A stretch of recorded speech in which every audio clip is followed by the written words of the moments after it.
이제 길갈에서 진을 치고 할례를 행했던 이스라엘 백성들이 이 가나안 땅의 출입문과 같은 이 여리고성을 어떻게 점령해 나아가는지에 대한 말씀이 이 여호수아서 6장 말씀 가운데 기록되어 있습니다. 우리가 너무나 잘 알고 익숙한 말씀이죠. 이스라엘 백성들이 여리고를 무너뜨리고 그 땅을 정복하는 이야기입니다. 그런데 우리가 이미 잘 알고 있는 것처럼 오늘 함께 읽은 본문의 말씀에 보니까 하나님께서 이스라엘 백성들에게 이 여리고성을 정복하는 방법을 말씀해 주시는데 세 가지 명령을 하십니다. 먼저는 모든 군사를 데리고 이 여리고성을 돌라고 하는 것입니다. 두 번째는 이 여리고성을 돌되 침묵하라고 하는 것입니다. 또 마지막 세 번째는 마지막 날에 모든 군사들이 큰 소리로 외치라라고 하는 것입니다. 이 하나님께서 말씀하시는 이 세 가지 명령에 순종할 때 이 여리고성을 정복할 수 있다라고 하는 것입니다. 하나님의 말씀에 순종할 때, 하나님의 말씀에 순종하며 나아갈 때 승리할 것이고 여호와께서 주시겠다라고 약속하신 그 약속을 성취할 수 있다라고 하는 것입니다. 이 하나님께서 말씀하시는 이 명령 가운데 담긴 의미와 오늘 우리에게 주시는 말씀은 무엇인지 이 여호수아서 6장의 말씀을 가지고 함께 은혜를 나누어 보고자 합니다. 먼저 하나님께서 이스라엘 백성들에게 여리고성을 돌라고 말씀하십니다. 우리 본문 3절 말씀 한 번만 다시 같이 읽어보도록 하겠습니다. 시작. 너희 모든 군사는 그 성을 둘러 성 주위를 매일 한 번씩 돌되 엿새 동안을 그리하라. 아멘. 여러분, 이스라엘 백성들이 이 홍해와 같이 건널 수 없을 것만 같았던 이 요단강을 은혜로 건너왔고 이 가나안 땅에 들어가는 이 문과 같은 여리고성의 코앞에까지 이르렀습니다. 이미 이스라엘 백성들이 하나님의 은혜로 그 능력의 하나님과 함께 이 가나안 땅을 정복하려고 오고 있다라고 하는 소식이 온 동네에 퍼졌습니다. 여리고성에 살고 있는 사람들은 불안감이 증폭되었고 성경에 그들의 마음이 녹았다라고 말씀합니다. 불안한 가운데 그들이 어떻게 하고 있는가? 여리고성의 문을 굳게 닫고 이스라엘 백성들과 싸울 준비를 단단히 하고 있는 것입니다. 많은 사람들이 여리고성이 이렇게 생겼을 것이다 라고 이야기합니다. 많이 본 그림이시죠? 여리고성이 단순히 우리가 생각하는 성벽의 모양과 조금 다른 것은 이중으로 되어져 있다라고 하는 것입니다. 이중으로 되어 있는 이 요새와 같은 성에 단순히 들어간다고 해서 끝나는 것이 아니라 또 그 안에 갇히게 된다라고 하는 것이죠. 천의 요새와 같이 되어져 있기 때문에 결코 쉽게 공략할 수 없는 성이고 또 반대로 여리고성에 사는 사람들이 취할 수 있는 가장 전략적인 방법은 그냥 문을 걸어 잠그고 가만히 있는 것입니다. 왜냐하면 이스라엘 백성들이 공격해 올 것입니다. 하지만 후방에 누가 있습니까? 가나안 족속들이 있습니다. 자신의 편들이 기다리고 있는 것이죠. 시간을 잘 끌고 문을 잘 걸어 잠그고 버티고만 있으면 금방 아군들이 또 도와주러 몰려올 것입니다. 여리고성에 있는 사람들은 그저 시간을 벌면 되는 것입니다. 그래서 가나안 사람들은 아마도 이 전쟁이 시간과의 싸움이다라고 생각했을 것입니다. 잘 버티고 있으면, 잘 지키고 있으면 이길 것이고 결국 이 성벽을 넘지 못한 이스라엘 백성들이 자멸할 것이다 라고 생각했을 것입니다. 또 반대로 이스라엘 백성들의 입장에서 생각해 보면 이미 전의를 상실하고 두려워하고 있는 적을 하루빨리 공격해서 이 성벽을 무너뜨리고 이 여리고성을 쟁취함으로 인해서 새로운 전초기지를 삼는 것이 이 가나안 땅 전체를 정복하는 일에 가장 중요한 일이 될 것이다 라고 생각했을 겁니다. 결국 시간을 끌려고 하는 한쪽 편과 빨리 이 성을 정복해서 이겨야만 한다라고 하는 양 대립을 세우고 있는 것이죠. 그런데 이스라엘 백성들의 입장에 빨리 이 여리고성을 무너뜨려야 하는데 이 빨리 여리고성을 정복해서 그 다음 성으로, 그 다음 지역으로 전진해 나아가야 하는 이스라엘 백성들에게 하나님께서 이해할 수 없는 명령을 내리십니다. 그것은 무엇입니까? 아무것도 하지 말고 그냥 성을 돌라고 하는 것입니다.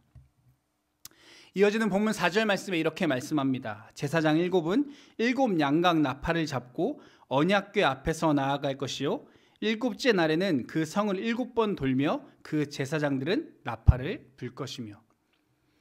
여러분, 이 성벽을 돌면서 나팔을 분다고 해서 이 성벽이 무너지겠습니까? 가끔 어떤 사람들은 좀 허무맹랑하게 이러한 이야기도 합니다. 많은 군사들이 있었을 것 아닙니까? 성경에 한 60만 정도 되는 대군이라고 이야기하고 이스라엘 백성들이 200만이 넘었을 것이다 라고 이야기합니다. 그럼 같이 이렇게 쿵쿵쿵쿵 돌면 거기 지반이 약해서 성벽이 무너졌습니다 라는 허무맹랑한 이야기들을 하기도 합니다. 그런데 여러분, 하나님께서 그러한 방법으로 그 일을 행하시지 않았을 것이라 저는 믿습니다.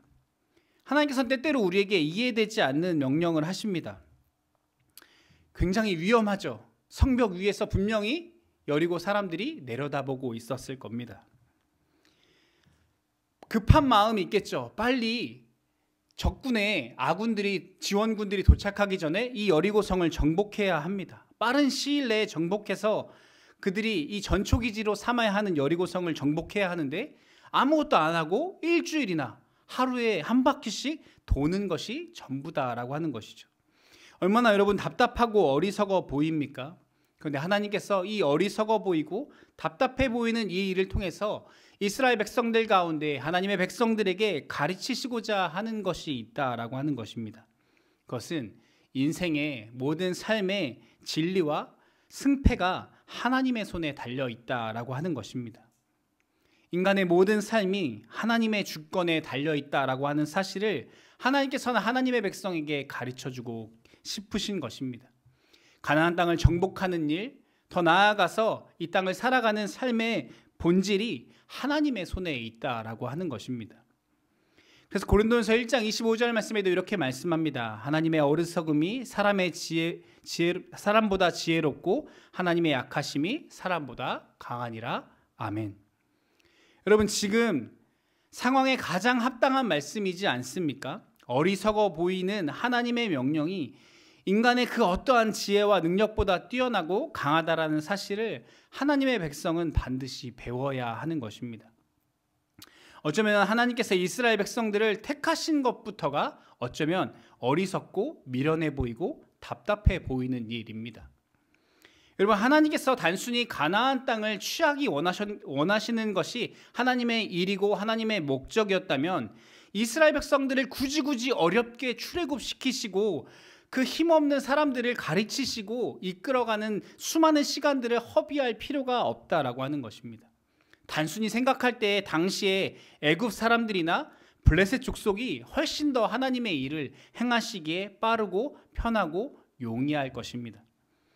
하나님께서 왜 그런데 그 강한 나라들을 제껴두고 힘없고 보잘것없는 이집트의 노예로 있는 이스라엘 백성들을 택하여 부르셨느냐라고 하는 것입니다. 신명기 7장 7절에서 8절 말씀에 이렇게 말씀합니다. 여호와께서 너희를 기뻐하시고 너희를 택하심은 너희가 다른 민족보다 수요가 많기 때문이 아니니라. 너희는 오히려 모든 민족 중에 가장 적으니라.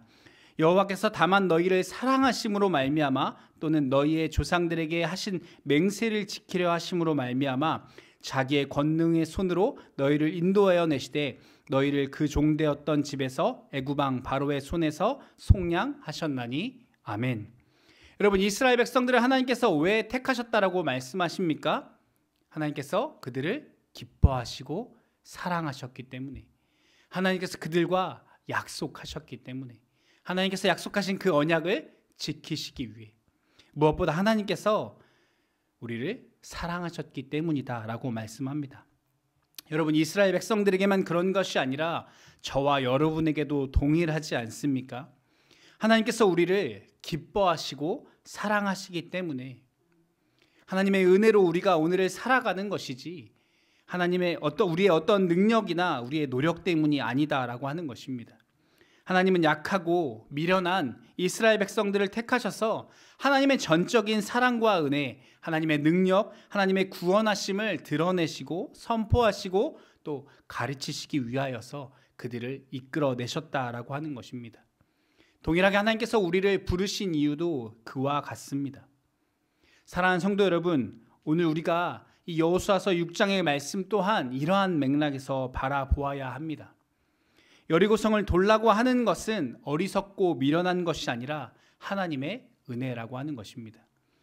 하나님께서 다른 방법이 없어서, 하나님께서 잘 모르셔서, 혹은 그것이 가장 빠르고 효율적인 방법이거나 어떠한 그 도는 것에 뛰어난 능력이 있어서가 아니라 하나님께서 우리를 사랑하시기 때문에, 하나님께서 분명히 우리에게 가르치시고자 하는 믿음의 무언가가 있기 때문에 그 성을 돌라고 하시는 것입니다. 반복되는 우리의 삶을 살아가라고 말씀하시는 그 이유, 하나님께서 나를 이해되지 않는 공간과 시간과 상황에 두시는 이유, 그것은 나를 사랑하시기 때문이다라고 하는 것입니다. 사랑하는 성도 여러분, 이 사실을 기억하시기를 바랍니다. 때때로 이해되지 않을 때, 하나님께서 나를 돌게 하시는 그때에, 이해되지 않도록 하나님 이 방법밖에 없습니까? 라고 되묻고 싶은 그 순간에 우리가 하나님의 사랑을 기억해야 하는 것입니다. 나는 이해할 수 없지만 하나님께서 나를 사랑하시는 방법이구나. 하나님께서 나를 너무나 기뻐하시고 사랑하시기 때문에 말씀하시는 것이구나. 기억할 수 있는 저와 여러분 되어지기를 축복합니다. 두 번째로 하나님은 여리고성을 돌 때 침묵하라고 명령하십니다. 우리 본문 10절과 11절 말씀 한번 큰 목소리로 함께 읽도록 하겠습니다. 시작. 여호수아가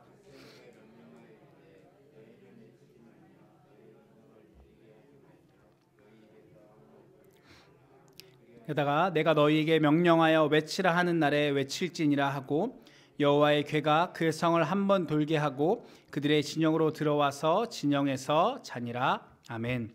하나님께서 여리고성을 돌 때 침묵하라고 말씀하십니다. 너희의 음성이 들리지 않도록 하라고 말씀하십니다.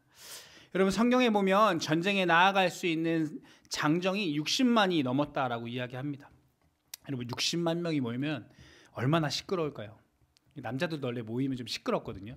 우리 청년들도 한 30명만 모여도 막 시끌벅적한데, 여러분 60명도 아니고 60만이 모였는데 어떻게 조용히 할 수 있겠습니까? 그런데 하나님께서 침묵을 요구하십니다. 왜 아무 말 하지 말라고 하실까요? 침묵하라고 하는 이유는 다른 것이 아니라 집중해야 할 것이 있기 때문입니다. 하나님께서 다른 것에 집중하지 말고 하나님께서 말씀하시는 것, 하나님께서 침묵함으로 하나님을 집중하라고 말씀하시는 것입니다. 그것이 무엇입니까? 하나님께서 집중하게 하시는 것, 가장 앞세우시는 것, 바로 언약궤와 나팔입니다. 제사장들을 앞세워서 하나님께서 앞서 나가게 하십니다. 하나님께서 제사장들을 통하여서 언약궤를 메고 양각 나팔을 들고 군인들과 함께 행진하게 하십니다. 여러분, 모두가 숨 죽여서 여리고성을 돌면서 그 조용히 울려 퍼지는 나팔 소리를 들을 때 하나님의 그 임재하심, 그 하나님의 언약궤를 바라보았을 것입니다. 여러분, 무엇을 의미합니까? 다른 것을 집중하지 말고, 다른 것에 한눈 팔지 말고 하나님의 말씀에 집중하라는 것입니다. 또 우리의 삶의 중심에 다른 것이 아니라 오직 하나님만 두어야 한다라고 하는 것입니다. 왜냐하면 이 전쟁의 승패가 거기에 달려 있기 때문입니다. 우리의 중심에 무엇을 두는가, 우리가 무엇에 집중하고 있는가가 우리의 삶의 전쟁을 승패로 갈라놓는다라고 하는 것입니다. 여러분, 이스라엘 백성들이 오직 하나님만 의지할 때, 하나님만 바라볼 때, 홍해 앞에서 그랬던 것처럼 너희는 가만히 있어 여호와 하나님께서 베푸시는 구원을 보라 라고 말씀하셨던 것처럼 잠잠히 하나님을 바라볼 때 승리하게 되는 것입니다.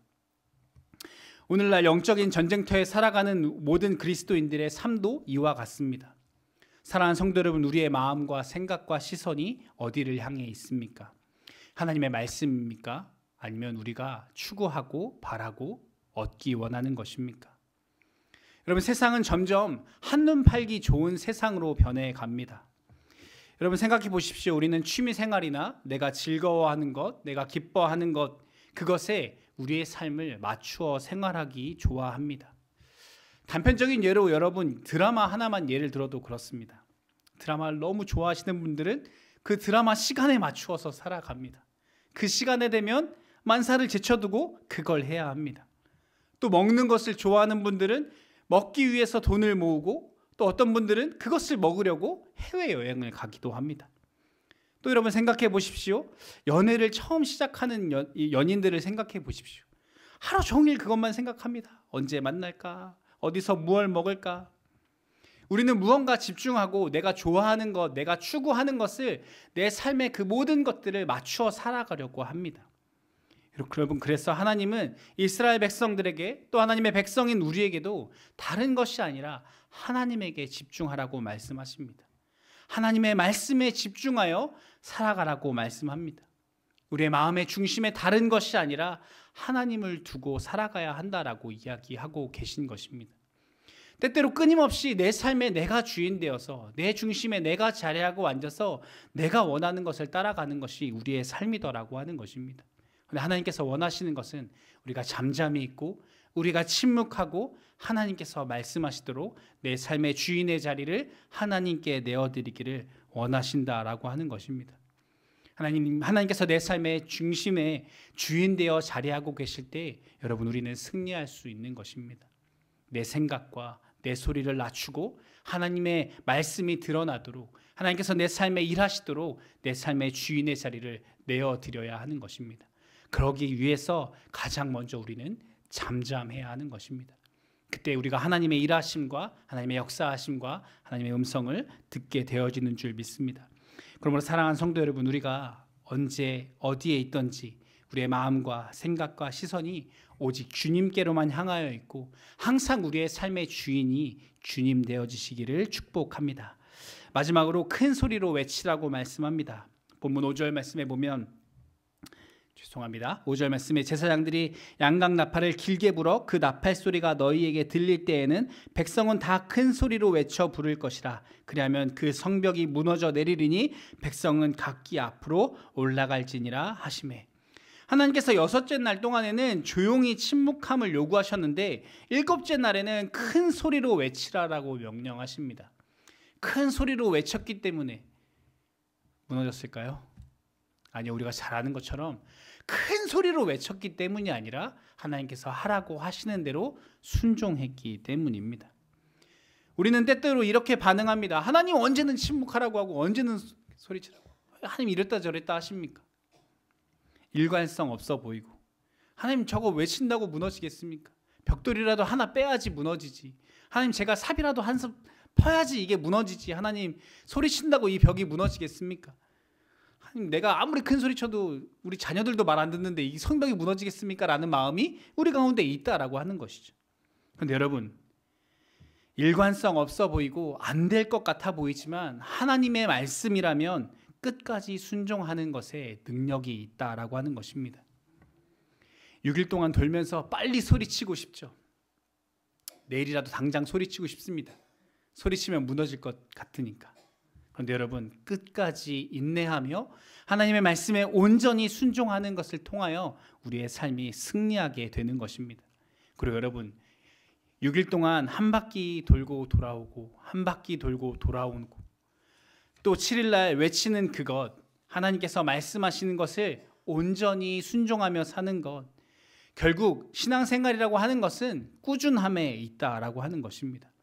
하나님께서 침묵하라고 하실 때 침묵하고 하나님께서 외치라고 하실 때 외치는 것, 한 바퀴 돌라고 하면 한 바퀴 돌고 7번 돌라고 하면 7번 도는 것, 내 감정과 내 상황과 환경과 내 판단을 뛰어넘어서 오직 하나님의 말씀이 내 삶의 최우선순위가 되어서 하나님의 말씀에 오로지 순종하는 것을 통하여서 우리의 삶이 승리로 나아갈 수 있다라고 하는 것입니다. 여러분, 하나님께서는 여리고성 앞에서 이스라엘 백성들에게 이러한 믿음의 훈련을 시키고 계신 것입니다. 왜냐하면 믿음으로 사는 것이 무엇인지, 하나님 나라의 백성으로 사는 것이 어떠한 것인지 하나님께서는 가르치기 원하셨기 때문인 것입니다. 내 앞에 놓여진 여리고를 바라보는 것이 아니라 하나님의 말씀만을 바라보며 하나님의 말씀에 집중하며 순종하는 것. 여러분, 가나안 백성, 이스라엘 백성들이 가나안 땅에 들어가는 것이 목적이었다면 하나님께서는 가나안 성들을 순식간에 돌파하여 이기게 하시고 그 땅에 들여놓으셨을 것입니다. 그런데 이스라엘 백성들이 단순히 그 땅에 들어가는 것이 중요한 것이 아니라 그 땅에 들어가서도 여전히 하나님의 백성으로 하나님만 예배하며 살아가는 것이 중요했다라고 하는 것입니다. 하나님의 백성이 되어지는 것. 하나님께서 나는 너희의 하나님이 되고 너희는 내 백성이 되리니라고 말씀하셨던 그 하나님의 말씀이 이루어지는 것이 하나님의 뜻이다라고 하는 것입니다. 여러분 생각해 보십시오. 가나안 땅을 점령하고 난 이후에 이스라엘 백성들이 결국 믿음 없음으로 인해서 하나님을 떠나고 가나안에 있던 그 수많은 우상 숭배들에 빠져 살아간다면 하나님께서 이들을 이끌어온 것에 무슨 의미가 있겠습니까? 가나안 땅을 정복하고 수많은 땅을 점령한들 무슨 의미가 있겠습니까? 여러분 그래서 오늘 여리고를 침묵하며 도는 것, 하루에 한 바퀴 돌고 하나님께서 외치라고 할 때 외치는 것이 이해되지 않지만 순종해야 하는 이유는 하나님의 진짜 사랑과 축복을 그 여리고성을 도는 것을 통해서, 순종을 통해서 배울 수 있기 때문입니다. 사랑하는 성도 여러분, 말씀을 맺기 원합니다. 여러분, 성을 돌라고 하시고 침묵하라고 하시고 외치라고 하는 이 하나님의 말씀에 순종하는 것은 다른 이유가 아니라 하나님께서 우리를 사랑하시기 때문입니다. 이 순종을 통해서 하나님께서 우리에게 승리를 주시기 원함입니다. 이 승리를 통해서 우리가 온전히 하나님의 백성이 되기를 원하시는 그 하나님의 마음이 거기에 담겨 있기 때문입니다. 여러분, 우리가 끝까지 순종하는 삶을 통해서 오늘 하루 또 쳇바퀴 도는 것 같고 변하지 않는 것 같은 오늘의 일상을 통하여서 우리의 믿음이 성장해 가고 하나님께서 말씀하시는 그 깊은 뜻이 오늘 다 알 수는 없지만 결국 이루게 하시고 우리에게 베푸시는, 우리에게 주시고자 예비하신 그 하나님의 축복을 우리가 받아 누림으로 언젠가 경험하게 되어질 것입니다.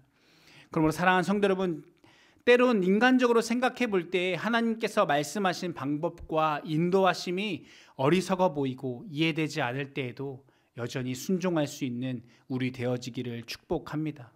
여리고뿐만 아니라 우기에 물이 가득한 이 요단강을 건너게 하신 일과 적들이 바로 앞에 있음에도 불구하고 할례를 행하게 하신 것처럼 우리의 삶에 하나님께서는 끊임없이 이해되지 않는 명령들을 우리에게 행하실 것입니다. 여러분, 이해하려 하지 말고 순종할 수 있기를 바랍니다. 내 뜻과 내 생각을 버리고 온전히 하나님의 말씀에 순종하며 나아갈 때 하나님께서 이스라엘 백성들에게 여호와께서 주셨느니라 약속하셨던 것처럼 우리에게도 주시겠다라고 약속하신 그 하나님의 은혜와 축복을 하나님께서 우리에게 넘치도록 부어주실 것입니다. 그 하나님의 은혜를 누리며 날마다 승리하며 살아가는 저와 여러분 되어지시기를 예수님의 이름으로 축복합니다.